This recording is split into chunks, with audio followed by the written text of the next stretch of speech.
Mm-hmm. Should go. I'm ready. I'm good, ready. Mm. You gonna go? We're trying out this. You can't tell. I know these ready. Do you see how it pops up? Oh, nice. No, that's cool. Look at the logo here. I don't even know. Are we on? Are we on? We're on. Yeah, we're on. Well, All right, sweet. Let's get it in a minute or two. should I check? Yeah, check. See if we're on. Work out the kinks what to do. Yeah, probably end up on. Yo, Mikey, what's up, man? You must be live. What's up? What's up? It's a go. Nice. I don't know why And that's Kwam's here. Yeah, what's up? Danielle, how do I get on? You are on. You're here. Do you hear us? Danielle, can you hear us? Are you there? No. How do I get on? Yeah, Shermanator, we're live, baby. We're live. And when Sherman blows up and he starts cutting crazy albums and stuff like that, Sherman, I'm definitely coming to your first show, buddy. Wherever it is, man. Can I put that in there? Yeah, we'll give it a second. It's really, we got all kinds of stuff we're trying on. Oh, yeah, Mike, yeah. I know. Like all that stuff, man, we're kicking away, buddy. The coffee cup, oh, of course. Daddy loves me. So perceptive. You don't say. Yeah, exactly. Beauty. All right, give it a second. All right, guys, I think we're ready to go. We're going to go. It's gone, yeah, so. That's what I just put up. Yeah, you put it up. Right, so it's on there. Cool, so it should be there. Don't ask me how to make it stay. I know. We'll figure it out. We're We'll figure out as we go. technology Yeah, today. we're going to figure out technology as we go. So thank you guys for coming on. As you come on, please leave the comments kind of right now. I think we got to figure this out, how to actually see people that are coming on, so we can't really tell right now who is actually coming on, other than if you comment below. Yeah, softball's a great game. Beauty. So jump right on in, guys, right? So you gotta go on again, guys, right? Please make sure to comment. Also, guys, please share, right? The biggest part is getting this out here. We're going to talk about exactly what we're doing here. Andy, yeah, we got Florida. I know. Oh, nice. Okay, yeah, we got it. Beauty. So jumping right on in, guys. A big part of, so we're starting off here. What are we doing here, right? We'll be getting a lot of questions, texts, emails, all that stuff. People wondering, all right, what is this exactly? What are you guys doing? So the background of, where I come from personally is I've been in the hockey industry for a long time. But basically, I look at myself also as being a part of the youth athletic industry for a very long time. And yeah, Jack, what up?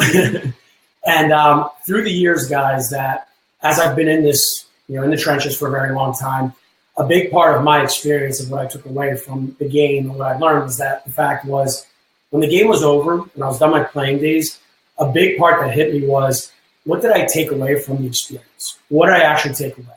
So a lot of what we see in the industry, right, is that everyone talks about the life skills, right? So when I created Bloodline Hockey, the idea behind it was what really hit me in going into this venture and realizing I wanted to go all in with our thing was that how much are we really talking about life skills? How much are we really zoning in on that? Because what I've realized through my journey, and is my experience and from others, is that we all believe that life skills is the most important, even over sport, right? Because the fact is, we're learning so much inside of the sport about life skills, our character, communication, how to work with others, understanding others, right? Working as teammates. All these things apply to regular life or the day-to-day normal life, whatever you want to call it. So that was a big inspiration, that had occurred through the years of coaching and playing and all that, is that when this all spawned, what hit me was the fact that, all right, we all talk about life skills all the time. We all say it's important. Well, life skills, that's a big thing, right, that goes on in the industry. But who's actually out there teaching it? How much are we actually focusing in on it? And not just teaching, but how much are we actually focusing on inside the curriculum of our sport that we're playing? And that's where the opportunity lies. So a big part of what inspired me to get into this realm was the fact that hockey was a great game for me. It taught me a lot about life. And that's what I took away from it. And then getting into the coaching and development piece, what I realized was the life skills is what's way more important than knowing how to stick handle, knowing how to shoot, knowing how to skate. All those skills in the end meant nothing in the bigger picture. They were, yeah, sorry. My hands go flying. I know I can't help it. I can't help it. It's just like, hey, Lise. So, a big part of the inspiration now, guys, of what's transformed and going from the realm of player development and getting into the coaching and life skills and trying to relay that message is now developing this show, which is basically the Parent Trap. And the idea behind this is getting an outlet and creating a conversation for the parents. Because how many times we've heard through the years, right? We hear everybody talking about, it's the parents are crazy, do this, do that. Everybody talks all kinds of shit about the parents. But the reality is they're the gatekeepers, right? One of the things that, I ended up, going through, Mike, you see it, buddy. Thanks for coming on, man. One of the things that I've learned through the years, right, is understanding from a parent standpoint, is that they're the gatekeepers, right? They're the ones that ultimately control the mindset of the player. So when people hear mindset, a big part of what we deal with all the time is that people are always like, mindset, oh, what's mindset? Oh, that sounds creepy stuff. Oh, mindset, this word and all that. And you hear it a lot and often. Let's break it down and keep it simple. Mindset is nothing more than learning how to control your attitude, right? Learning that you actually have a choice in how you control your own personal attitude, I'm not saying how her attitude might go, my kids, or other coaches or other people I work with. I'm talking about my attitude, right? And your attitude. And that's the whole idea, in a nutshell, of what mindset is. It's knowing that you can actually do it. And I'm living proof of that. Well, this person will tell you that for sure. So in that of creating a show and getting on here was that we wanted to basically create an outlet for parents to feel comfortable to talk about things that typically we don't talk about inside the industry. It's talked about behind closed doors. We all claim how nutty everybody is and all that stuff. But we wanted to create this outlet. Yeah, exactly. Yeah. We wanted to create this outlet where, you know what? This is for, and it's open to all sports, all youth sport, right? It's to basically have conversations that we're trying to get to the bottom of what are solutions? How can we have tough conversations? How can we help my child through this? Because it's not easy. We all know that. It's a stressful environment, especially if you play at a really high level. Then it's a really super stressful environment. So understanding how to be a part of the solution is tough. And because of a couple of rotten eggs through the years, and that's what we're going to talk about here, is I feel like parents have gotten a bad rap. And now that I've become a parent, I understand the other side. And that was definitely a big part of the inspiration that goes on here as well. I'm going to let the boss take over here and talk a little bit about, the idea of bloodline and all that stuff. So now you start chirping. We'll see. I get warmed up, so we'll get there. But I guess for bloodline, so for years that we've known each other a really, really long time. We met when we were 13 and 16 years old. Yeah, just a tad. But so I have seen this journey of hockey from a totally different light because I didn't come from a family that really was active in sports. We played club sports or what have you, but nothing like this world that I have seen. So when we were dating and he's like, oh, I'm going to South Carolina for a game tomorrow. And I'm like, you're driving to South Carolina? I don't drive anywhere that's more than 2 hours. What do you mean? It's just nuts. So it's a joke. And then, I've always loved hockey as a fan. And then what happened is I went and worked for some NHL teams. But what happened is I've learned from watching him go through so much as a player, as a coach, that if you don't have a family member, an older brother, an uncle, a cousin, an older sister, if you don't have someone that's kind of lived through this, it can be really tough. You not only question yourself and what you're doing, you question around you, especially when things you don't know what decision to make. Is this coach blowing smoke up my ass, or is this just the way it's supposed to be? So when we put our heads together to create Bloodline, what drew me to the name Bloodline so much is because in hockey that's like a family, like a lineage, right? So we wanted to be family, wanted to be family's lifeline in this crazy fucked up world of youth sports. And we do joke that when he was a young coach, and he'll get into it about not talking to parents and things like that, but when we were talking about this, I said, well, probably the biggest thing that's changed is that we weren't parents. We didn't know what sure. it was like to want to help your kid, especially when it's something that they love. So when you don't have that perspective, it's hard. How do you know what you don't know? But that's a little bit about the history of Bowline. We do. We want to be a family. We want to be a lifeline for those that don't really, is this the right thing? Is this how it is for everybody? Should it be this hard? Things like that. And having someone in a safe environment where they're not going to bench your kid, they're not going to cut your kid, they're not going to talk behind your back.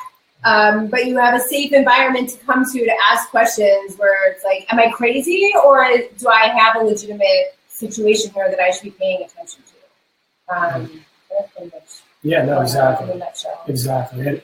And that's the powerful part about it, right? Is that the reality is that we all go through the scenario of not knowing. And that's what creates a lot of stir, right? Is that, let's call it what it is. There is a lot of, mistrust in the industry and all that stuff, right? It's who do you actually go to for advice? Who do you listen to? All that stuff. And a big part of, this next part of the segment that we're going to talk about is that, from my realization is that one of the most ignorant things I'd ever done in the past was when I first came into the industry, I said, I don't talk to parents. I don't talk to parents. I was that guy in the beginning. I don't talk to parents. And it was so stupid. It was so stupid at that time. It was ignorant because I didn't know anybody. And a big part of, going through the mindset journey, understanding that the reality is this, is that, and a little bit of science to go off, right? A huge, wow moment for me was this, is that the average person spends 5% of the day consciously versus 95% unconsciously.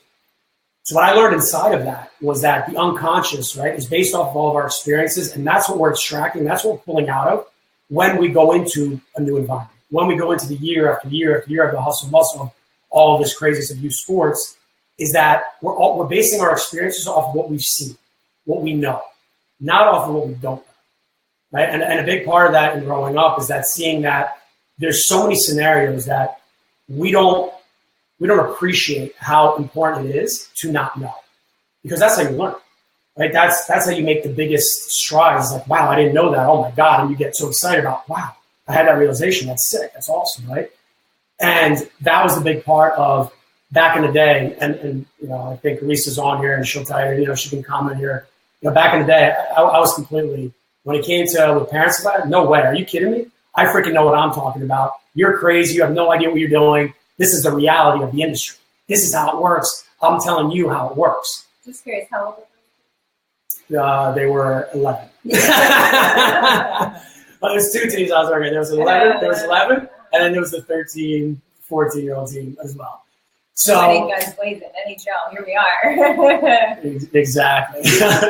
And that's the whole thing, was that going through that experience in the beginning and realizing wow, I don't talk to parents was a big part of what I've seen through the years when we talk about the unconscious, right? A big part of what I've seen through the years of why this goes on, and this is, again, my personal opinion, of what I think of why this goes on, from an unconscious matter is that we go through the years and we believe, right? We take a look at every scenario that we've gone through and it's exponential. I had one bad experience, that's it. I have another bad experience, that's it. I got one good experience, kind of with this one coach was pretty good, but then I had another bad one, right? And these bad experiences build up, and now suddenly you put everybody into that category. And that was a big part of the parents. Why don't I talk to parents? Why don't other coaches want to talk to parents? My opinion is, the fact is that you look at it as it was a couple of rotten eggs through the years that created this bad story that we have in our minds about why we don't want to talk to parents.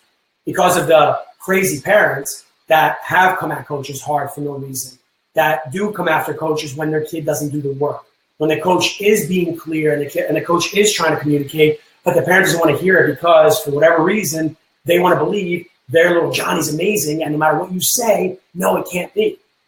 And because of those couple, that created this vacuum that pulled the rest into it, and now it became easy for a coach to say, I don't talk to parents, you're all nuts. No, I'm not talking to you, because of a couple of bad eggs.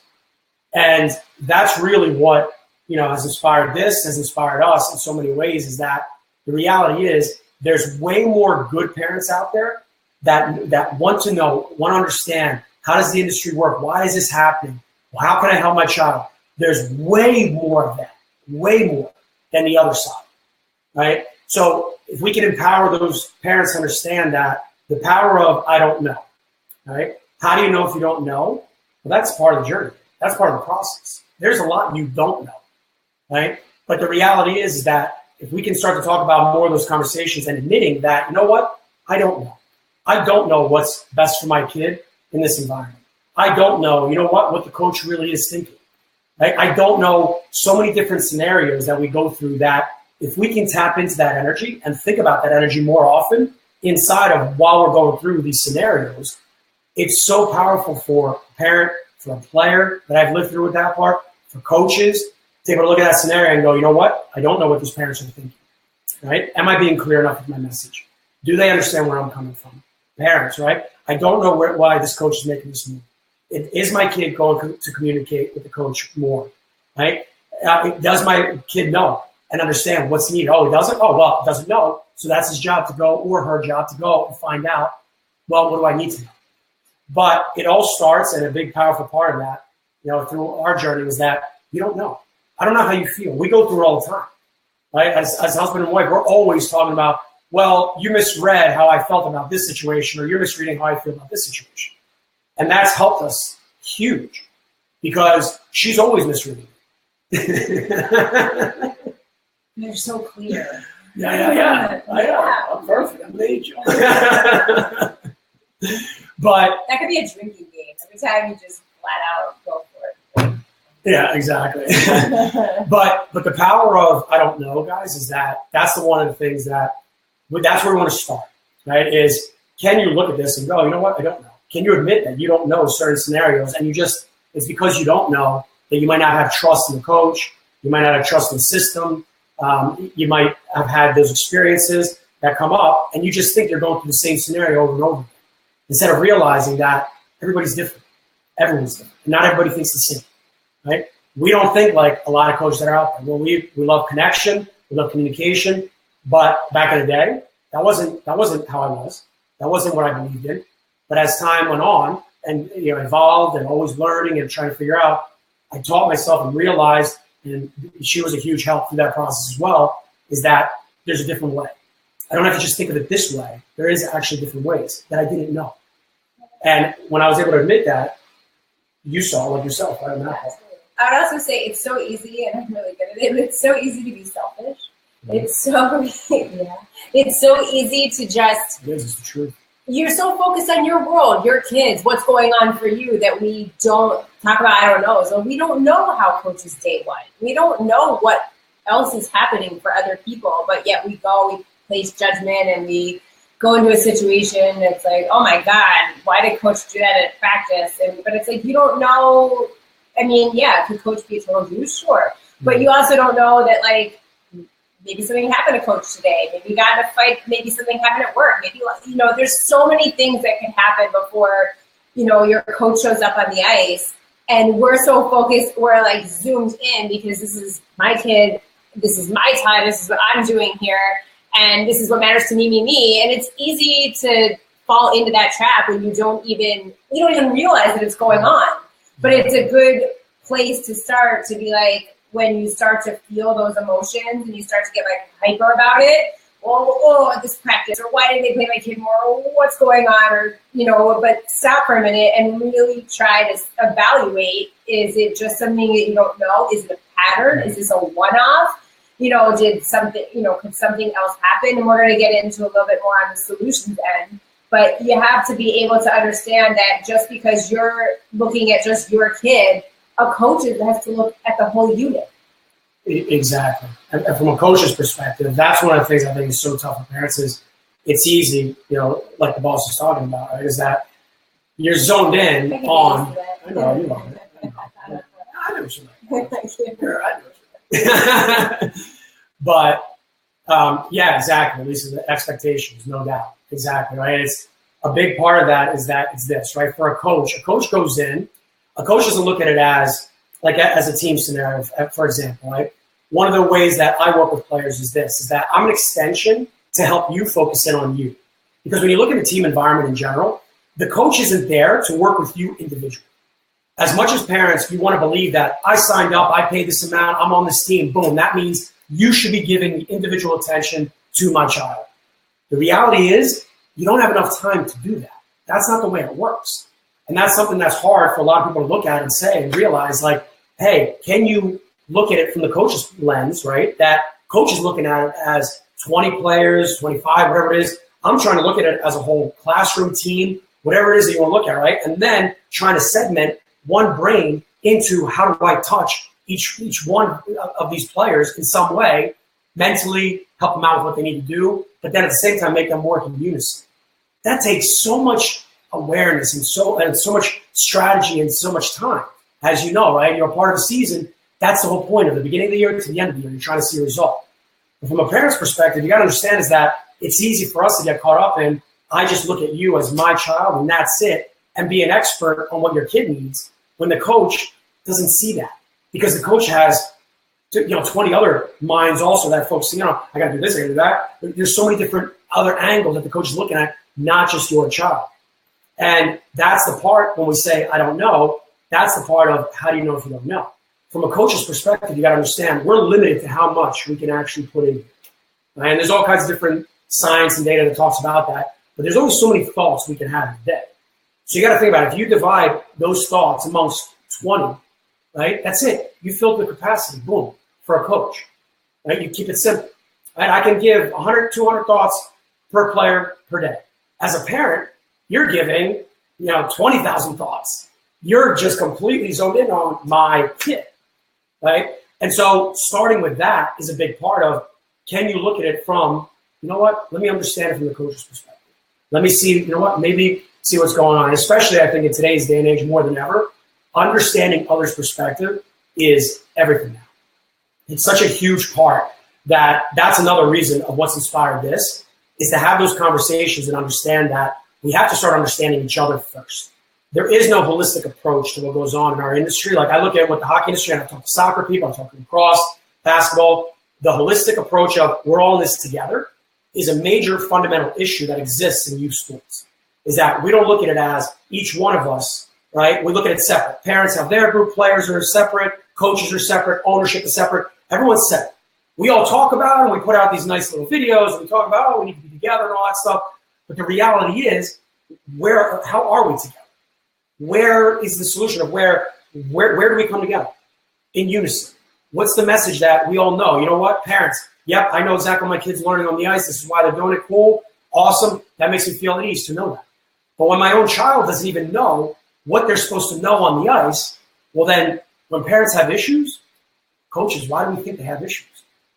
The coach, this isn't about dogging one side or the other, but the reality is, I know for a fact, there's a lot of coaches out there that are not clear with their message. Right? They're not clear. They don't let players know exactly what their role is. They're not clear with the message to the team. This is my expectation, right? Like Lisa said, right? This is my expectation of this is what I want to see come out of this season. There's no simplicity to the model. It's kind of like I see a lot of coaches week to week. Well, this week I'm going to do this drill. Next week I'm going to do that drill. There's no development in that.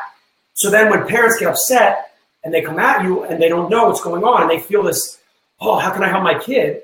It's only normal because they don't know. It's all part of the process. So, those are the different aspects that, I've noticed from that from a coach's standpoint. And then, relaying it back is that not knowing is where a big part of the issue stems from. And you have to understand from a parent's standpoint is that coaches, they're just one or maybe two people. They don't have enough time. And then on top of it, let's not forget, they also have a regular job. They do something else as well on top of it. So now they've got 8 hours, 9 hours a day filled with something else. Oh, and then by the way, they have their own family. They have their own relationships that they have to deal with. Oh, that fills up even more. So you just keep going down the line. And now next thing you know, how much time do you think they actually have for your own child to use their thought process to develop their kid? Right? That's a big part of it. So, did you tell them? No, it's good. Oh, beautiful. No, I was going to pop this one up because I thought this was a really good comment. It was something we hear a lot. I'm just going to pop this up for everybody. Awesome, yeah. My face can bye-bye, but that's okay. Brian, what's up, boy? But parents are paying a ton of money for their child's individual development. When it comes to understanding how our programs work, it's on us to make sure we're transparent on how it works. With team sports, it can be rough if the coach doesn't explain how the balance between individual, group, and team functionality coexists. Exactly. Awesome comment, Brian, and that's exactly it, right? And he knows, involved in the volleyball circuit and so that the reality is that's exactly what ends up happening. There's such a financial, burden that goes into it that creates this story right in there. Because what is it? I think the average private school education, I've talked about this many times, right? Different parents and people, is that what is the average? I think a private school education is about $7,900, $8,000 a year, something like that, right? I know in the hockey industry that starting from basically that 12-year-old on, you're spending at least $10,000 plus a season for one season, and that's not even including individual lessons, nothing like that. You're jumping into that, right? It's that realm of money. So when we're talking money like that, to Brian's point, is that from the developmental end, hold on, I'm getting a private school education, right? Isn't that the mindset there? As a parent, if I'm funding this and I'm putting this much money into my child, I expect my child to develop and walk away with some substance. What am I giving $10,000 a year for if my child's not walking away with understanding some type of development? Right? That's crazy talk, right? And that's where a big issue comes in, is because parents invest a lot and they don't know what's going on, and it's not professionally run even at the youngest levels. And to bring it back to what Brian says, exactly, the clarity of the message and not knowing how to explain it, that's where we're faltering as coaches, is that we're not clear enough with the team, with the players, with the parents, understand this is where we're going, this is the plan, this is what we're trying to execute. It's not going to be perfect, but it takes time to do that. Okay? And what else? And it gets really tough. It gets really tough as youth sports program gets bigger. Yep, exactly. Multiple teams, exactly. Right? What a 15, yep. The biggest part of what happens with the multiple teams, right, and Brian knows, is that as soon as we get into, exactly. As soon as we get into the multiple teams, what happens? Now there's the old autonomy. Well, nobody's going to coach. If I don't let this coach do his thing and I don't let this coach do her thing, well, nobody's going to want to coach. But that's where the problem lies from an organizational standpoint. You're letting a totally different message go amongst all these different teams once the organization gets bigger, and that's a whole nother layer, and that's a topic for another time. That's another great point. We definitely will be doing a show on tryouts and really evaluating what makes sense for you. And there's so many topics, and that's that. We're super excited to be doing this. So, but Lisa also brought up another. Sorry, I didn't mean to cut off there, but Lisa says another great point, right? Parents are funding, behind the player, right? They want to be in the know or feel very entitled. Communication is key. 100% agree, 100%. Communication in our industry, the bottom line is, pardon my French, is a fucking joke. Let's call it what it is. Let's be real about that, right? Of how, as an industry, and it goes on, of how much do we actually relay to the parents, keeping them in the know. Hey, this is what's going on. This is why I'm doing it, right? It's the reality that when we look at it, right, we can take a look at this and say that, you know what, am I getting a clear-cut direction because I've put in all this money?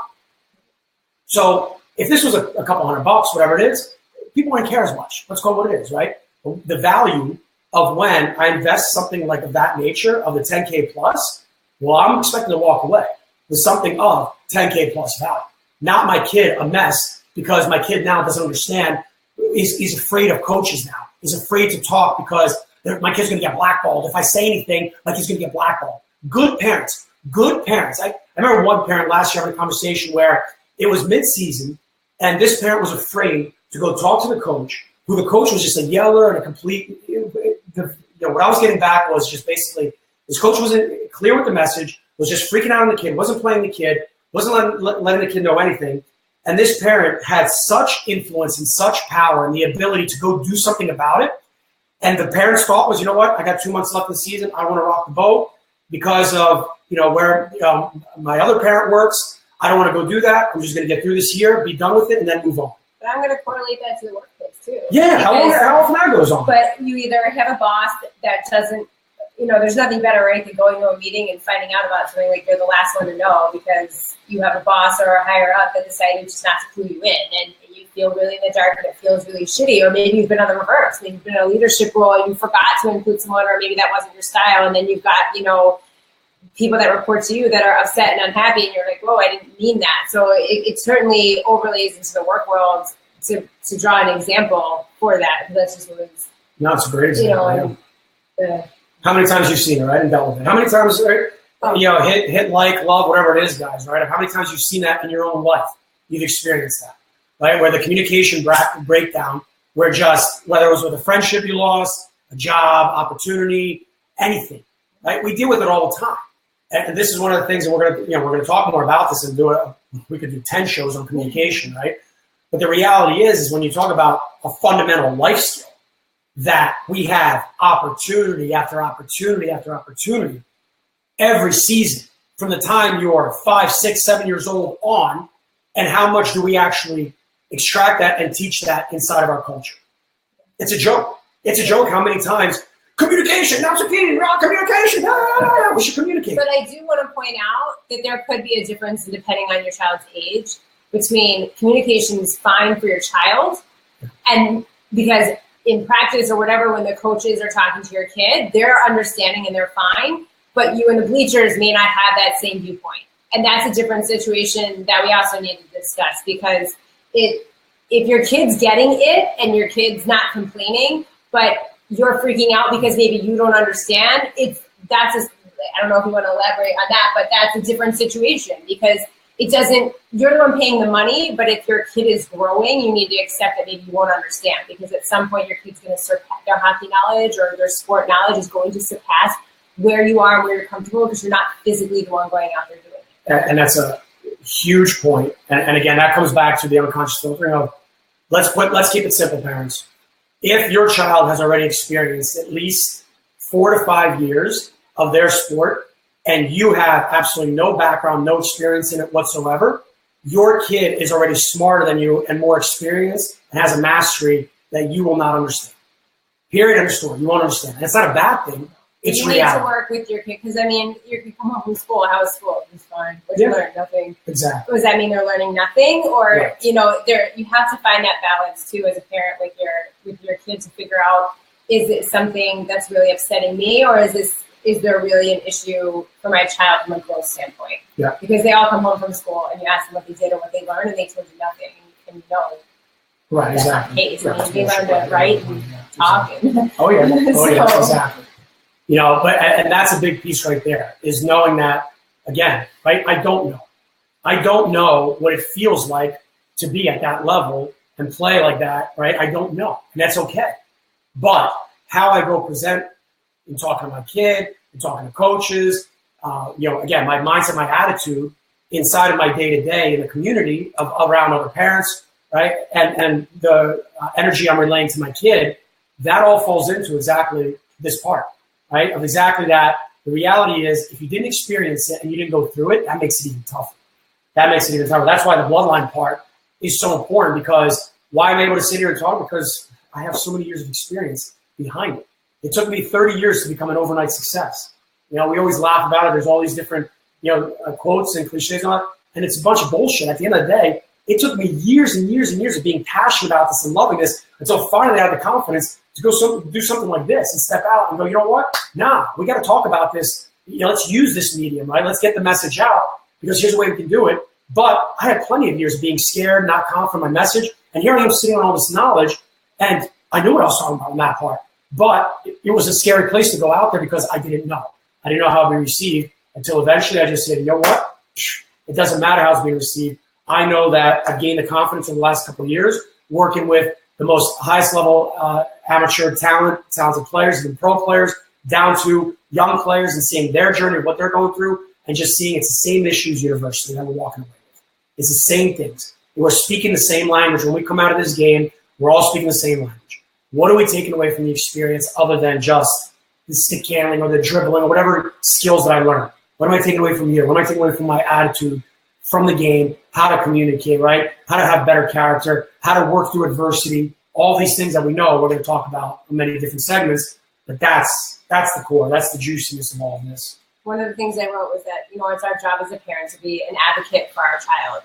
So are they having fun? Are they learning and opening up? Not just we can talk to a blue in the face about coaches and parents, but we also have to find ways to break through the communication barrier with our kids, so that we're getting a full picture, so that we make sure that we're putting them in a situation to succeed or to learn, and advocating for them when it's time to step up and talk, even if that makes them uncomfortable, to kind of hit some of the solutions. Yeah, exactly. Yeah. So, actually, perfect time, right? Mark was talking about. Well, what's up, kid? So, right, so my son's played goalie for roller hockey, right? When is the right time to talk to the coach about expecting too much from him? He's only 12. And there it is right there, guys. As a general guideline, the way I look at it is like this, right? Anything under 14, anything before high school. Because I've actually watched this in one of our summer programs of where it became really distinct between the differences of age levels. Of that jump from that 13 to 14, it is crazy how much of a maturity difference there is. Now, that could be just my experience that I've had, with the athletes that I've had, but you can just tell if they go from bright-eyed bushy tail, they're like, hey, to suddenly when they hit that first year of high school or that 8th grade year, whatever it is, it's like suddenly it's like, wow, like I'm starting to understand something. I'm starting to see things differently. So it's somewhere in there, in that process of where it begins of, okay, now, yes, you start turning 15, 16, now it's time to start encouraging them to talk more on their own. But as Mark pointed out, right, as you pointed out, it's a great example. Right now is the time. He's only 12. Right now is a great time to go and do that. You go and talk now, right? And this is a big part of what we're talking about with solutions of when you go talk to the parents. Here's something that when we look at, what's that? Parents, yeah. When you go talk to the coaches, right, here's just a couple of like little tidbits that we've learned, right, that in taking away and creating a little process to think through it. But here's a couple little things, guys, that from a guiding standpoint is that you want to look at it like this, right? If you're going to go in, you put in there, we have the 3 T's. We got the 3 T's, right? We're going to go through the 3 T's, right? So as we move through them, guys, right, the 3 T's are simple, right? The first one, as we know, we've all heard the 24-hour rule, timing. Timing is everything. So if you look at it, guys, if you see the coach is upset in a bad mood, use your judgment. Be smart about it. You know what? Coach is in a good mood. This isn't the time to do it, right? So that's always important. Timing is everything because we know that we're emotional creatures. That's how we all operate. We're all of that. And we'll talk about that more another time, right? But we are emotional beings at the core, right? That's how we strike each other all the time. So you want to make sure that the timing of it is that coach is in a good mood. You see, maybe you reach out to coach, hey, do you have time at this time, whatever it is, right? Is that you make sure you get it in there and say, hey, when can we talk? When will be a good time for you, right? That's always step one is put it back on the coach, but take the initiative, right? Take action on, hey, when can we talk? The second T, right, which is very important, guys, is tone. Tone. You will never get anything out of a coach if you start going in there and you've got a bad attitude right off the bat. Because a coach is human like everybody else. And if a coach is not trained in mindset, if a coach doesn't have a cerebral kind of like understands, you know what, I understand where the parents coming from, I've got to chill and all that stuff, that part of it is so tough in that balance, right, of the energy that's going back and forth. So you understanding now, going into it being as aware as you can, is that making sure your tone is, you know what, hey, I just want to know how I can help my kid. You can never go wrong with that type of tone of, from a sincere place, I see what's going on with my kid.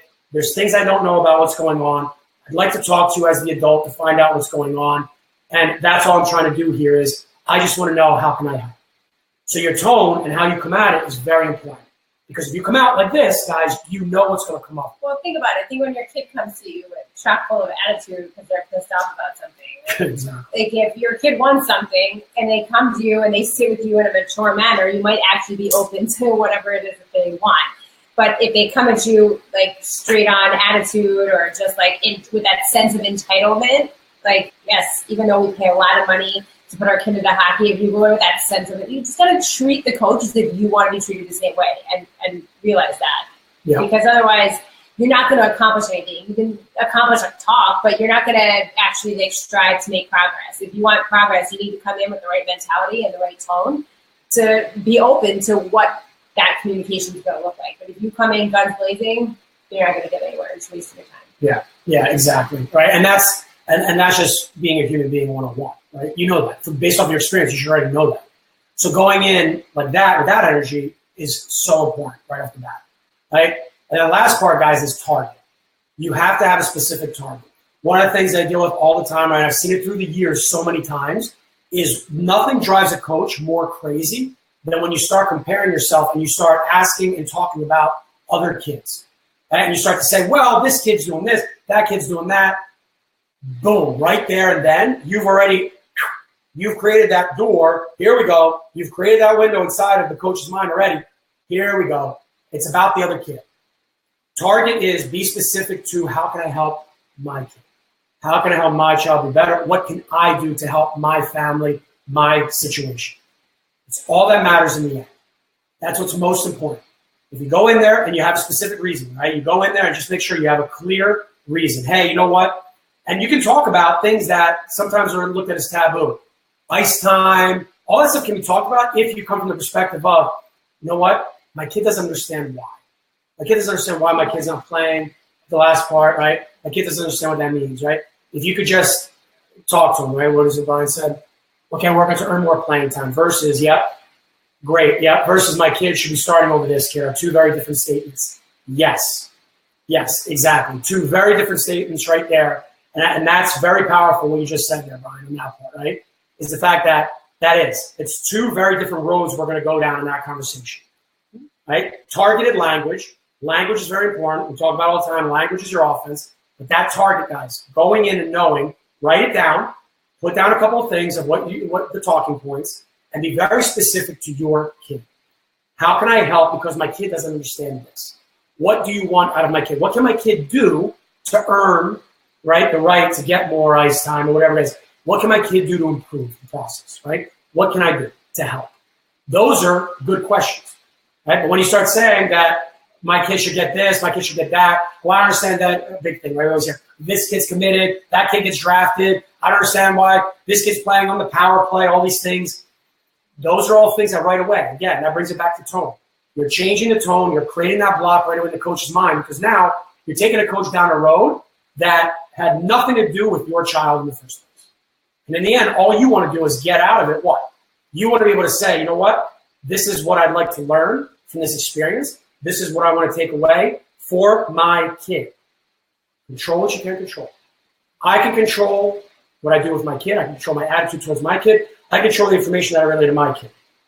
Other kids, you have no idea what's going on in their lives. You don't know. You don't know what's going on behind closed doors. You don't know why this kid's playing. You don't know so many things.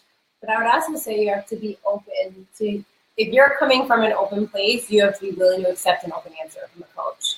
And coaches definitely need to get better at being real and stop blowing smoke up people's asses. Exactly. But I think it's really important to, if you think your kid is the next, whatever, Crosby or whatever sport, like you have to come in and understand that coming from a good place, but you're only going to make so much progress. Depending on, and we would get through this before, we'll obviously talk more about like before tryouts and setting yourself up in a successful situation, but you have to be realistic in what you're looking for. If at work, you're going to go in and try and sell a new customer. Are they going to come in and immediately place like 10,000 orders, or are they going to come in and, start to work and see how the balance works out? But you have to be open to hearing the truth though about their interpretation of your child.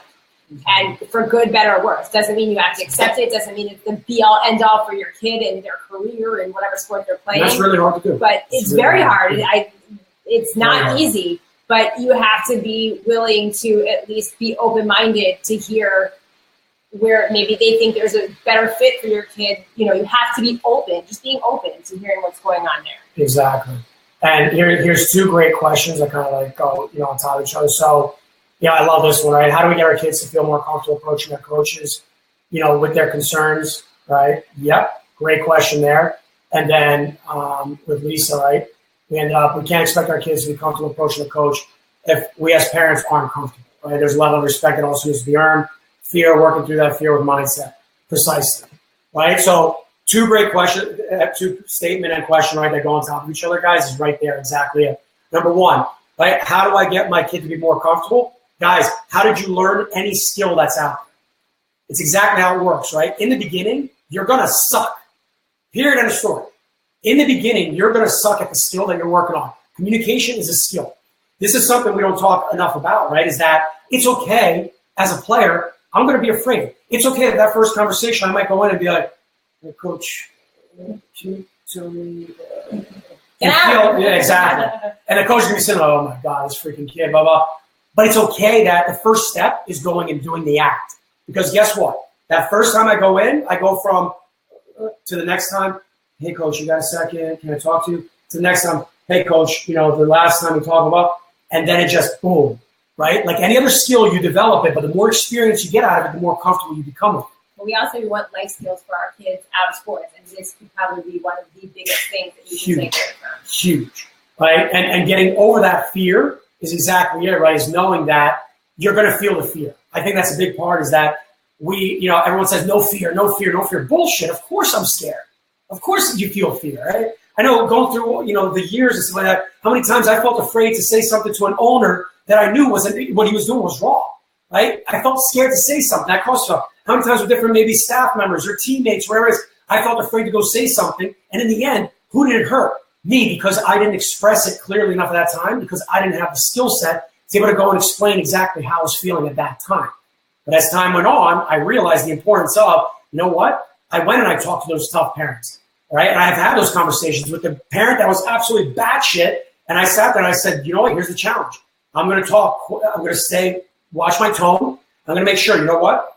Let me hear you out. Let me talk to you. Okay, you're going to yell all kinds of things to me? Stay cool, stay calm. Let me hear. Let me hear what you're saying. It was so hard to do that. But as time went on, I got better at it. And even still, I'm not great at it yet. That's why I do all this stuff. I continue on. With players, I've got to definitely master down. But with parents, that's why things like this is now moving towards that mastery, right? How to go have those conversations, because parents, I get it, we're all afraid, right? But the kid is going to feel that fear on top of it based off the stories that we go present to our kid. Well, you can't say that because you're going to get blackballed. Right? Well, we can't go say this. Well, what's going to happen? Well, I'm afraid that if my kid goes and says this, he's going to get put on the fourth line. He's not going to get played. He's going to get benched. Right? All these things go on that we hear these stories all the time, where the reality is, as a parent, you're creating that. It's not real. That's part of the unconscious. That's based off the experiences that we've had, and those few experiences that you're basing this off of, now you're passing on to your kid, and you're taking away the chance to go get better and realize that you're going to be afraid to go talk to your coach. Cool. Go do it. Go do it. Especially when you're younger. This is the time to do it. Be afraid right now. You're safe. You've got me. You've got your parents. You're safe. This is the best time to do it. When you're 6, 7, 8, 9, 10, 11, right? And on another part of that, I know parents are probably wondering, well, what about on their own? The biggest thing I always suggest is up until, at a minimum, up through 12.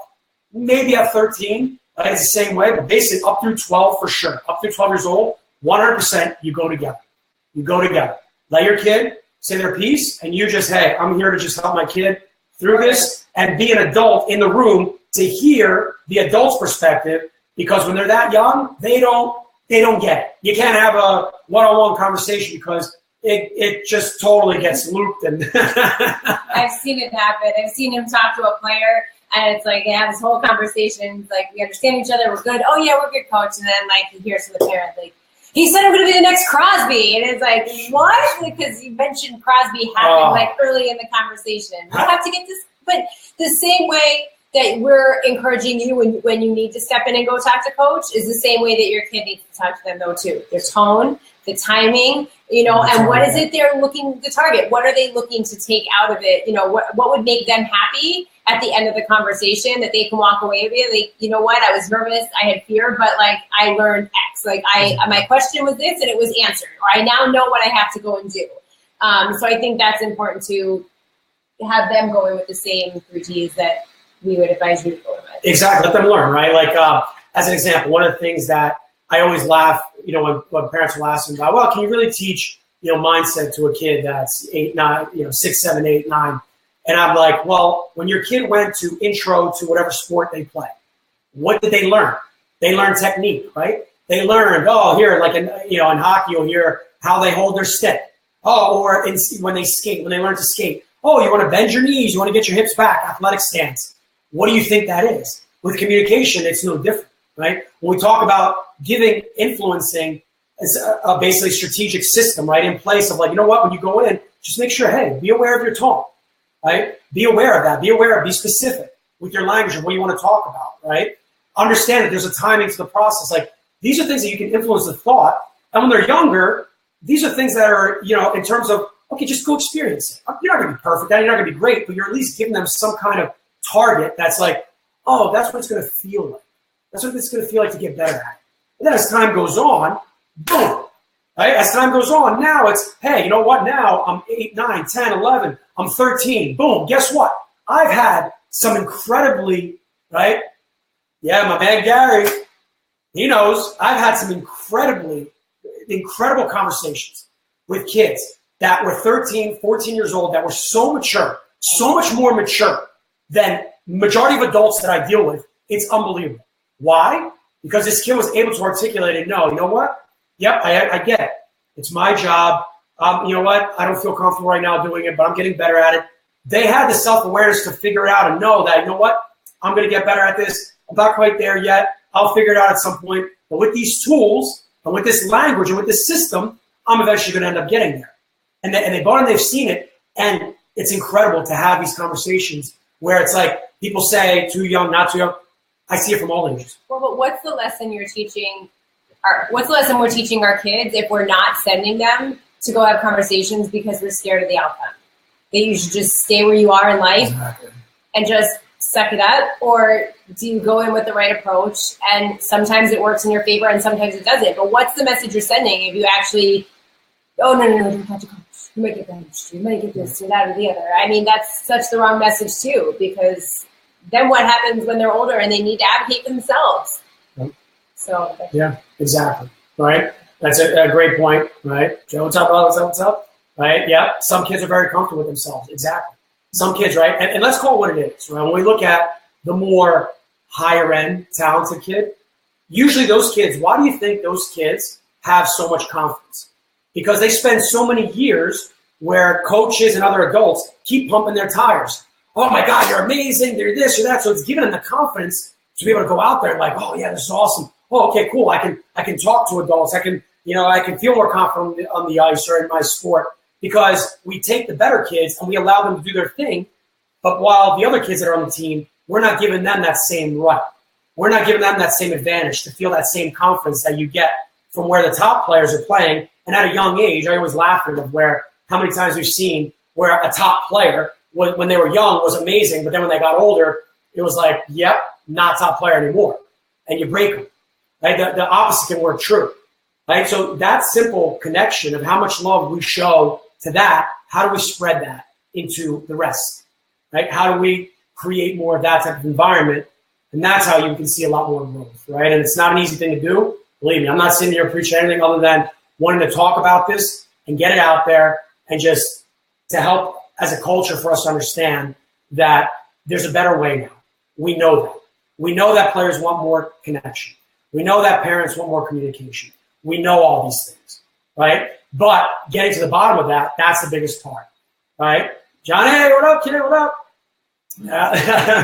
Right? Another one. What old brothers I play with, right? It's amazing, right? How social media, I love it, right? But everything, yeah, every parent thinks their kid's going to the NHL, yeah. And you know what's funny about that statement, guys? There it is right there, is that's unconsciously how we believe. And I've been guilty of that too, right? But there it is, prime example of every parent. And John, love the comment, brother. But that's the reality is every parent doesn't think that way exactly. And that's the cool part about knowing unconsciously how we actually operate.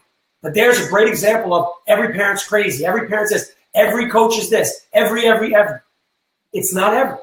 It's not every. And at the core of it, that's why we want to do this type of stuff and get these conversations going, because there's way more good that comes out of sport than bad. Way more. But we're wired to think negative. We're wired to be fearful. We're wired naturally to want to go to that place. But if we can start to think more about the positive side, we can think more confidently about, you know what? I know this is going to be tough. I know this conversation is not going to be easy. But you know what? I got to do it anyway because I'm going to get better by doing, by experiencing. That's how we're going to move forward. Right? It's okay to trip up. It's okay. It's okay. Right? It's going to happen. It's a struggle. All of this is a struggle. But until we take that in and say, yeah, it's cool. Like there's no way to go about this. Yeah, for sure, brother. But that's what it comes down to, right? Is that if we don't talk about these things and we're not real about it, there's no way to make that change. And so that's where we're coming from on this, and and then that's the whole idea, behind all this, guys. I know. I better stop you now. I know. Yeah, sorry. I know. We can talk all the time, but every week we'll be here Mondays at 1. Yeah, exactly. Join us. We have an all in with Coach Vin. I'll pop the link into the live recording comments here in a little bit. Join us if you have questions, topics. We've been brainstorming, and we're going to try and focus on something different each week. But please, share with us. We're here as a resource to you and your family. So this is exciting some weeks he'll talk more, Yeah. and I'll try and get a couple words in. And then other times he'll probably be like, "Hey, woman, be quiet." But we bring a unique, unique experience or overview. Yeah, just a different perspective. We're just trying to create a different perspective. We're not saying we're right, we're wrong, we're nothing. We're just trying to create a different environment that's like, you know what, let's talk about it. Let's be real about all these different things that go on. Of the reality is this is all real. Like, it goes on. So why are we hiding behind it? Let's pull it to the forefront and figure out solutions of, all right, it's going to be tough. We're going to be scared. We're going to be all these things. But what can we do to actually move forward, right? That's the whole idea behind it and what we're trying to develop with this. So yeah, like the boss said, all right, guys, again, please share this, right? Please put it out to the word. The more we can get out there, and again, please give us feedback. The more we can learn from you guys, the more we know, the easier it's going to make it. Why I've been able to go and step into this realm and do this is because of the feedback, because of hearing parents through the years, because of hearing the experiences of more of the good versus the bad. And that's what's inspired all of this, is that there's way more parents that want to do right and they just want to know, hey, how can I help? Like, there's way more of that goes on now than in the past. And there's way more solutions that are healthy solutions than we had in the past. We didn't have these tools and these ways to understand ourselves and our minds and our perspective and our attitudes. We didn't understand that back in the day, but we do now. And that's what needs to get pulled to the forefront, is we do now. We know we have a way. So let's talk more about that and focus more on that and understand that we're all human beings and we all do crazy shit, and that's totally okay too.